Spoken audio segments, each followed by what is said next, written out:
Alright guys, what is going on? I'm Tubby Emo. Over the limits, the full results. This video does contain spoilers. If you don't want to find out what happened on tonight's show, please click off the video right now and make sure to leave a rating on the video. It really does help me. Alright, let's go through the matches on a pay-per-view that I wasn't expecting to be that good, but turned out a little better than I thought it was. The opening contest, Kane versus Zack Ryder. I actually missed the first 2 minutes of the match. I got in. Zack Ryder was building a comeback, but then Kane hit a choke slam and beat him on the pre-show. Now, something that surprised me was I knew there was going to be a battle royale, but the WWE did something to kind of pique people's interest and piss people off at the same time. They announced the battle royale, and the contestants started coming out around 6:48, 6:50, which was still during the free pre-show, and everybody had thought the battle royale was going to take place on the free show on YouTube. But then they left you on a cliffhanger when the last person to come in, who was Christian, they cut to official pay-per-view, and you cannot see that. The match went on for probably 10, 12 minutes, and it was a pretty good match. There was a couple good spots. Darren Young effed up really bad. He got knocked over, and he was supposed to fall out after a dropkick from A-Ryan. His foot got stuck. He kind of teetered back in the ring, and then he kind of just dropped himself out of the ring. JTG had new ring gear. He's done with this whole bad boy hood look, and he was actually, for the first time, in real wrestling gear. Took me for shock. But in the end, Christian won by eliminating The Miz. It was a good match.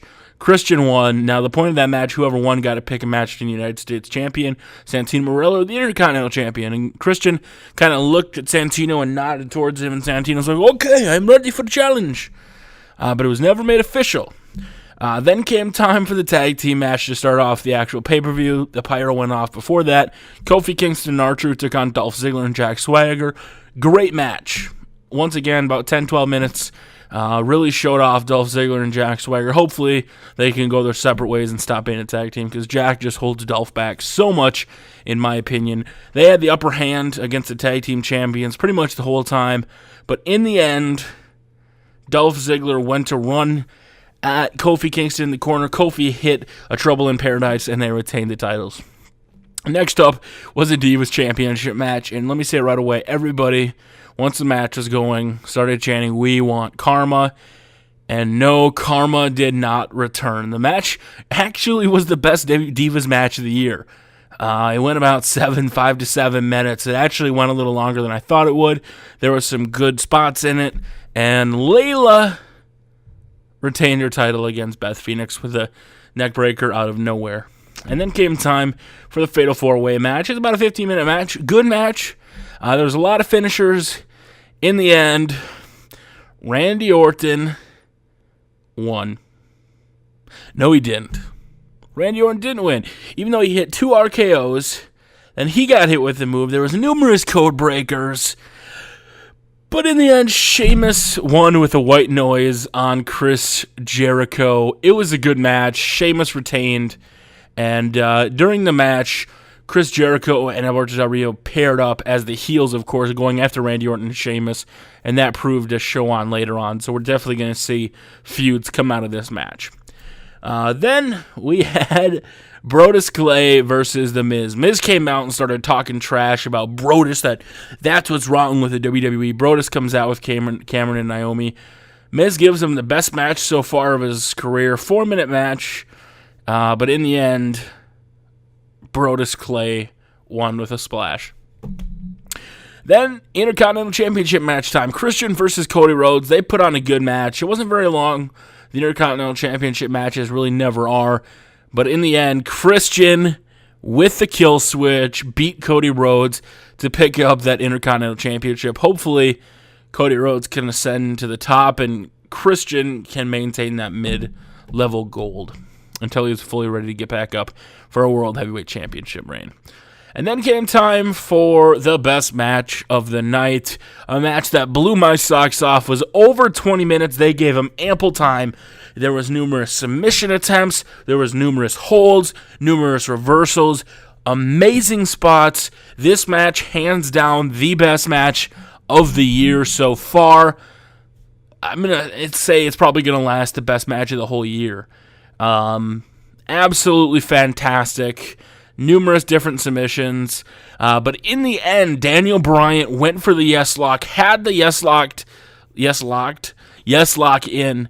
CM Punk was thinking about tapping, and he kind of reverses his body where Daniel Bryan still had the yes lock on, but Daniel Bryan's shoulders were on the mat. 1, 2, 3, and right after the ref hit 3, CM Punk tapped, but CM Punk retained his WWE Championship match. An absolute perfect ending to that match. And please, you guys, the chants in this match were absolutely fantastic. Yes, chants. Let's go CM Punk, Daniel Bryan chants. Everything. If the WWE does not keep this feud going, I think they are stupid. The crowd was electric, more electric than any other match of the night, and they were an absolute joy. If you guys don't know what I'm talking about, if you didn't get to see it, watch it on replay, do whatever you have to do. Great match. Next, Camacho and Hunico come out. Lillian Garcia messes up and say it's Hunico with Camacho, but it's actually Camacho taking on Ryback. Ryback dominated him. He got the victory. Then came time for the match that nobody wanted to see last, but it was John Laurinaitis taking on John Cena. John Laurinaitis was in kind of like a tight ski suit or something. John Cena came out, was beating the crap out of him, picked him up for an AA, spun him around numerous times. John Laurinaitis fell off him, kind of passed out in the ring. Cena just toyed with him the whole time. He used a ring bell at his ear, used a fire extinguisher, threw garbage on him, the whole garbage can on him, poured 3 bottles of water on him, pretty much just laughing and making fun of him the whole time. Johnny tried to get away twice, but Cena pulled him back in.